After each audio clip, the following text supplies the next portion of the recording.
का निर्माण करवाया था। उस समय बड़े राज्य राजगढ़ और अलवर के पास थे, और इन बड़े राजाओं की सीमाओं की निगरानी ऐसे छोटे-छोटे किले ही किया करते थे। भूड़ा का किला एक ऊंची ढलान पर बनाया गया था। पहाड़ी का यह स्थान ऐसा चुना गया था कि चारों तरफ से दुश्मन दूर-दूर तक दिखाई दे। ऊपर से पूरा इलाका साफ नजर आता था, इसलिए यह जगह चौकसी के लिए बिल्कुल सही मानी जाती थी।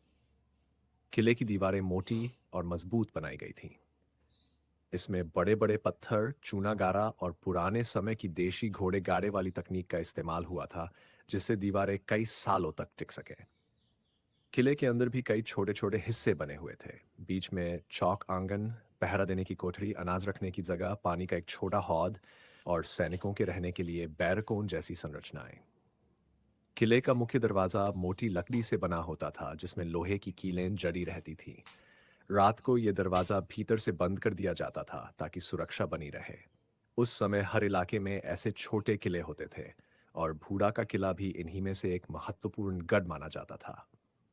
ये किला गांव वालों की सुरक्षा, युद्ध के समय छुपा अनाज व पशुओं की देखरेख, जागीरदारों के रहने बैठने और स्थानीय सरदारों की चौकी, इन सब कामों के लिए काम में लिया जाता था।